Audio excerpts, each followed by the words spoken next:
Hi, everybody. I am here with my cat, Ben Feldman, this week. And what I wanted to talk about this week was the idea of how to stop living for other people.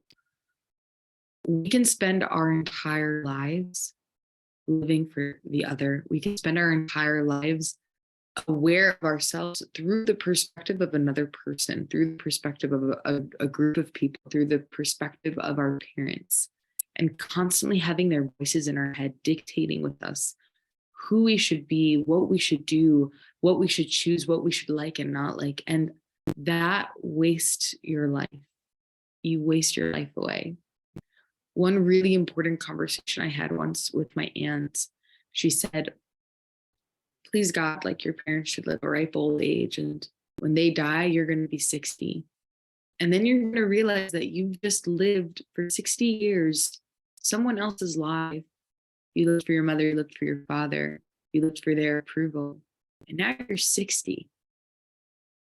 And what are you going to do with the rest of your life now? Or how are you going to feel about the life you just had?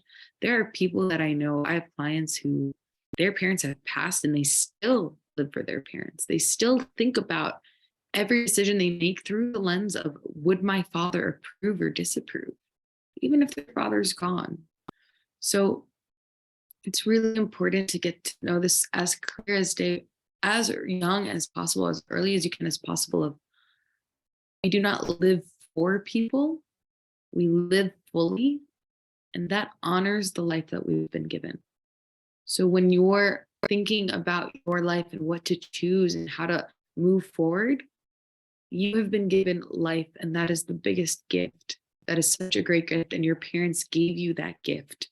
You honor that gift you've been given by living your fullest life that you can, by feeling inside and asking yourself, what is it that this life was meant to create? What is this soul's very unique blueprint? And by me living it, even if my parents totally disapprove of it, even if my community is upset by it, ironically, it's honoring them. You're honoring them because you are saying you understand how precious life is, and you so deeply know that it is not something to be wasted, and it is something to use with intention. And it's something that feel the world around it. Because when we don't live with ourselves, for ourselves, when we don't live our truth, we have to numb ourselves. So we end up living for everybody else, and we look perfect on the outside, but we're numb on the inside. And that's not a soul's experience of this world. That's not what it's meant to do. It's meant to be here. It's meant to become something. It's meant to have interactions and interactions with the world around it and create something and collaborate with it. And that can't happen if you're numb. That can't happen if you're living with other people, living for other people. So by asking yourself, how can I honor this life? How can I honor this gift that my parents gave me, that my community helped cultivate? How can I sense the world around me? What do I need to do to unnumb this soul so it can actually be in the world?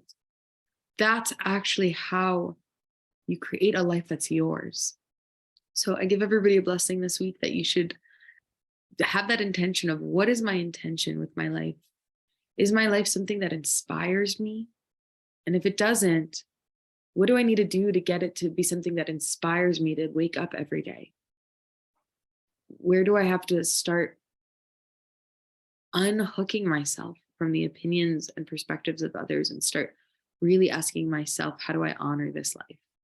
So that is what I have to share for this week. And I really appreciate all of you. Wonderful week.